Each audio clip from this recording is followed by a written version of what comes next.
Hey everybody, so today we're having a look at Gothic symbols and motifs in your genre study of Miss Peregrine and of the Graveyard Book. So what is a symbol and what is a motif? First of all, a symbol is the use of an object to represent a theme or idea. For instance, in The Hunger Games, if I move this, the mockingbird becomes, or the mockingjay becomes a symbol for freedom. It also becomes a symbol for Katniss herself. We also see that fire becomes a symbol of rebellion. If you look up the top here, this is an object, it's a heart. It doesn't actually look like a heart, like our actual bodily organs. But we know that this symbolizes love because that's what we're brought up to think. So a symbol is also something that we become used to and that we understand because it's a part of our culture to know that that's what it means. We've also got other ones like this one. So symbols are used by advertising gurus, by all sorts of people in order to make us understand what that symbol relates to. So here the symbol relates to the sports brand Nike. Alright, now a motif is just when a symbol is repeated throughout a text and it's used to emphasize a theme or idea. Alright, so all a symbol is an object that links to an idea, and a motif is when it is repeated in order to really emphasize that. So why are they important?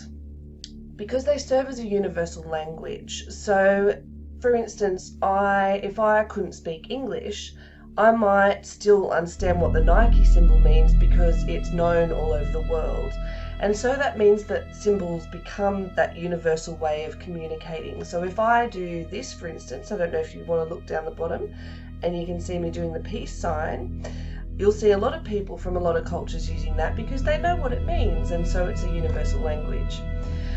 They can also help to create an atmosphere. So if we're talking about Gothic in particular, and the next slide we'll have a look at some of these symbols that are used through Gothic literature and film, it sets an atmosphere. So symbols are used to sort of represent death, to represent decay, rotting, and in some instances a little bit of romance as well. We also understand symbols because of our wider cultural knowledge. So as I said before, because of where you live, where you're brought up, and because you watch films and you read books, you know what a lot of these symbols mean inherently. Alright, last one. Here we have clock. Now this is from Miss Peregrine's. The clock is used all the time as a symbol. It's a motif actually that comes up constantly in Miss Peregrine's, because time is escaping from them, and it's like that in a lot of Gothic literature. You'll see old clocks because time represents decay as well. Things start to rot over time, and so it's a really important Gothic symbol. We've also got the cemetery for obvious reasons, obviously used, to represent death, which is a big part of Gothic literature.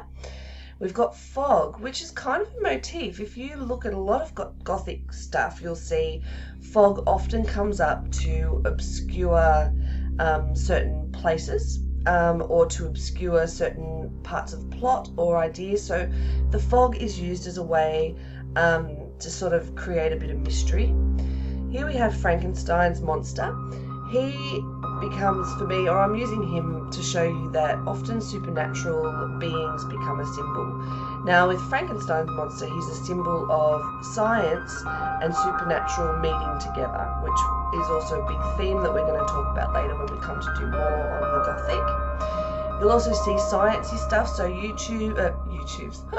test tubes and all sorts of stuff that pops up, light bulbs, because Gothic literature is really interested in how man uses science to try and trick nature or to try and become godlike ourselves. And finally we've got the crow, and you guys are going to work out what the crow means and what the skull means. Okay, now you have some stuff to do on that, and next time we're going to have a little look at some of the themes and how these symbols help us to understand those themes better in Gothic texts. If I can get this working.